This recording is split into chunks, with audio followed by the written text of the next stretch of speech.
Psikolog ini memutuskan untuk mendengarkan dengan serius jawaban para pria terhadap keluhan yang sering disampaikan para wanita tentang mengapa pria sekarang sudah tidak lagi mendekati mereka. Pada kesempatan ini, ia mencoba menjelaskan mengapa banyak wanita justru menyabotase diri mereka sendiri dengan memiliki standar yang terasa seperti berasal dari fiksi ilmiah. Standar-standar tersebut membuat ekspektasi wanita menjadi sangat tinggi dan menuntut. Pada saat yang sama, ekspektasi itu juga membuat sebagian wanita akhirnya berakhir sendirian bersama kucing dan segelas wine. Atau belakangan ini bahkan menggunakan chat GPT sebagai pacar virtual. Ini menjadi salah satu cara yang digunakan sebagian wanita untuk tidak merasa sepenuhnya sendirian dan tetap mendapatkan sedikit validasi emosional, walaupun datangnya dari kecerdasan buatan. Sementara itu, banyak pria belakangan ini mulai tersadar, memilih menjalani jalan mereka sendiri, dan lebih memilih ketenangan daripada harus memenuhi standar yang terasa mustahil. Jadi ya, selain harus menjadi pangeran impian, sekarang seolah-olah seorang pria juga harus menjadi semacam peramal. Tuntutan berlebihan seperti ini juga membuat banyak pria merasa lelah. Jadi dalam video ini kita akan menganalisis dan membahasnya. Jika kamu berlangganan channel ini, namamu akan muncul dalam daftar yang ada di sini. Tanpa berlama-lama lagi, mari kita mulai. Menurut saya, cara berpikir wanita seringkali cenderung mengarah pada fantasi. Dan fantasi ini memang banyak dipupuk sejak lama. Coba saja lihat cerita-cerita dongeng. Meskipun sekarang banyak yang mencoba mengubahnya, seperti kisah Putri Salju dan ibu tirinya, jujur saja, tidak banyak orang yang benar-benar percaya lagi dengan versi terbaru itu. Versi Putri Salju yang terakhir bahkan terasa seperti sebuah lelucon. Ibu tiri yang sangat cantik, tetapi iri kepada Putri Salju yang polos dan lembut. Rasanya tidak masuk akal. Seolah-olah mereka mencoba menjual cerita yang tidak lagi terasa meyakinkan. Dalam versi terbaru itu, Putri Salju digambarkan ingin membebaskan diri dari laki-laki. Bahkan cerita aslinya diubah sepenuhnya. Pangeran yang seharusnya menjadi tokoh romantis malah digambarkan seperti seorang pengganggu. Bahkan para kurcaci yang menampung Putri Salju di rumah mereka pun digambarkan secara aneh. Namun inti dari pembahasan ini sebenarnya adalah hal lain. Banyak wanita sejak kecil dibesarkan dengan gambaran tentang pangeran impian, sebuah arketipe pria ideal. Pria itu harus tampan menurut selera masing-masing wanita, kuat, murah hati, dan juga kaya, atau setidaknya stabil secara finansial. Tetapi tidak hanya itu, ia juga harus matang secara emosional, memiliki pendidikan tinggi, dan bersikap romantis serta penuh perhatian. Padahal jika kita melihat cerita dongeng klasik, pangeran-pangeran itu sebenarnya tidak digambarkan memiliki kecerdasan emosional yang tinggi. Konsep tersebut justru tergolong cukup baru. Namun seiring waktu, semakin banyak ideal yang ditambahkan pada sosok pangeran impian ini. Selain harus mampu menyelesaikan berbagai masalah seperti MacGyver, ia juga diharapkan memiliki kecerdasan emosional seperti yang dijelaskan oleh Daniel Goleman. Artinya, ia harus sangat empatik, sangat asertif, selalu bertanggung jawab secara emosional, dan selalu memahami perasaan pasangannya. Tetapi pada titik tertentu, tuntutan ini menjadi berlebihan hingga seolah-olah wanita menginginkan pria tanpa batas emosional. Seseorang yang selalu berkata ya, selalu tersedia, dan selalu berada di samping mereka. Dalam banyak kasus, hal ini menunjukkan bahwa sebagian wanita mencari pasangan dari luka emosional yang belum sembuh, terutama dari rasa takut ditinggalkan. Jangan tinggalkan aku. Jangan lakukan itu.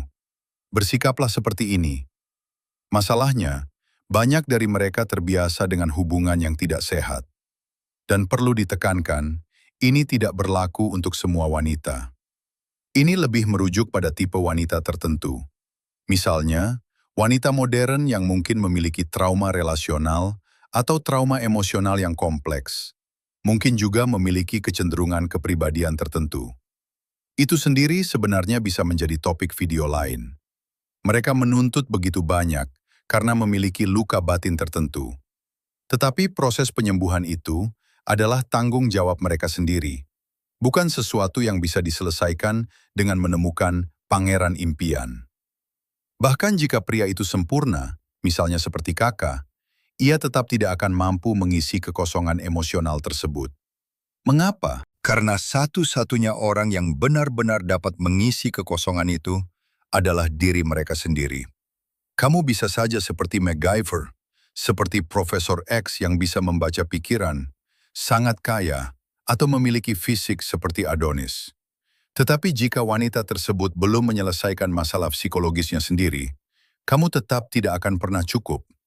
Titik. Ini bukan hanya soal hipergami, ini juga soal kesehatan mental. Ketika kamu bertanya kepada pria apa yang mereka cari dari seorang wanita, biasanya mereka hanya menyebutkan beberapa hal sederhana. Mereka tidak membuat daftar panjang. Karena itu, tuntutan yang terlalu tinggi juga membuat banyak pria merasa lelah. Banyak dari mereka berkata, "Aku tidak ingin menjadi semua itu untukmu. Aku sudah cukup bahagia dengan Xbox-ku." Bukan berarti itu hal yang ideal. Mungkin mereka juga seharusnya membaca buku lebih banyak. Tetapi banyak pria yang berkata bahwa mereka sudah merasa cukup dengan Xbox, bir, sepak bola, dan anjing peliharaan mereka. Dengan kata lain, pria seringkali merasa puas dengan hal-hal yang lebih sederhana.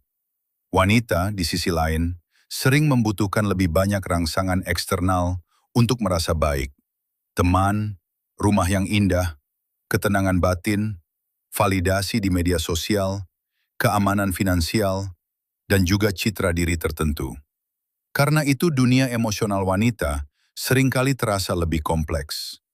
Bukan berarti mereka gila atau lebih baik dari pria, hanya saja ada lebih banyak variabel yang terlibat. Banyak pria mengatakan bahwa yang mereka inginkan sebenarnya sederhana, kedamaian.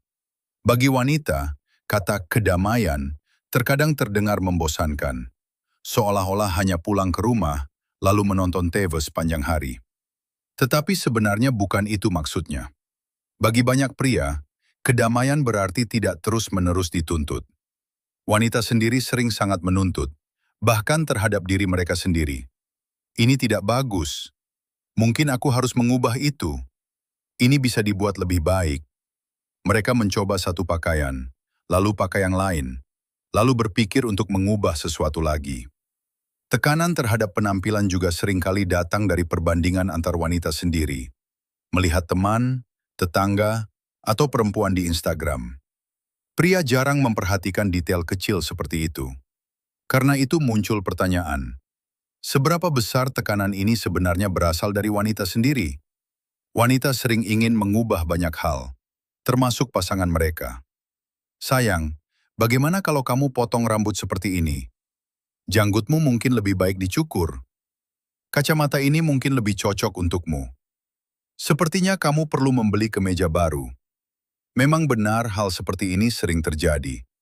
Namun jika seseorang menyuruhmu mengubah sesuatu, dan kamu sebenarnya merasa nyaman dengan dirimu sendiri, serta itu tidak merugikan siapapun, maka tidak selalu perlu untuk berubah. Seringkali itu hanya cara untuk melihat seberapa kuat prinsip dan konsep dirimu. Bagi sebagian pria, tuntutan yang terus-menerus ini terasa melelahkan. Akhirnya mereka berkata, "Biarkan aku seperti ini, terima atau tinggalkan." Dan ketika tuntutan menjadi terlalu banyak, beberapa pria memilih kehidupan yang lebih sederhana. Bersama anjing mereka, menonton TV, berolahraga, bepergian, membaca buku, dan mungkin sesekali memiliki hubungan santai. Sementara sebagian wanita berharap hubungan tersebut akan berkembang menjadi sesuatu yang lebih serius. Ketika itu tidak terjadi, kekecewaan pun muncul. Karena itu penting bagi setiap orang untuk belajar berdamai dengan dirinya sendiri, memahami apa yang benar-benar mereka butuhkan, dan melepaskan fantasi yang tidak realistis. Menghancurkan fantasi memang bisa menyakitkan, tetapi juga bisa membebaskan. Jika kita hidup di era yang semakin individualistis, maka setidaknya kita bisa berusaha menjadi individu yang lebih baik.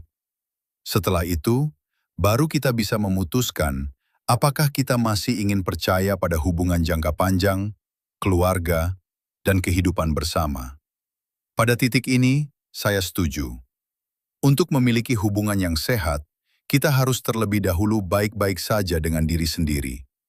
Karena pada akhirnya, tidak ada seorang pun yang hidup untuk memenuhi semua ekspektasi orang lain. Tidak ada. Ini sebenarnya adalah pandangan yang cukup stoik dalam melihat hubungan. Mengapa stoik? Karena kita tidak bisa mengendalikan apa yang berada di luar kendali kita, termasuk ekspektasi orang lain. Ketika kita terus mencoba menyesuaikan diri dengan keinginan orang lain, kita bisa kehilangan jati diri kita sendiri. Dan pada akhirnya, kita menjadi orang yang diinginkan orang lain, tetapi bukan orang yang kita inginkan untuk menjadi. Hal ini bisa terjadi pada pria maupun wanita. Namun dalam dunia kencan modern, terutama karena media sosial, ekspektasi seringkali menjadi semakin tinggi. Jadi kesimpulannya sederhana. Jika orang lain memiliki standar yang sangat tinggi, satu-satunya hal yang benar-benar bisa kamu kendalikan adalah batasanmu sendiri. Sampai sejauh mana kamu bersedia melangkah? Itulah yang bisa kamu tentukan. Jika kamu ingin belajar bagaimana menetapkan batasan dengan lebih baik, kamu bisa menonton video yang muncul di sini atau video di bawah ini. Keduanya bisa memberikan banyak nilai. Terima kasih sudah menonton video ini. Tinggalkan pendapatmu di kolom komentar. Saya membaca semuanya.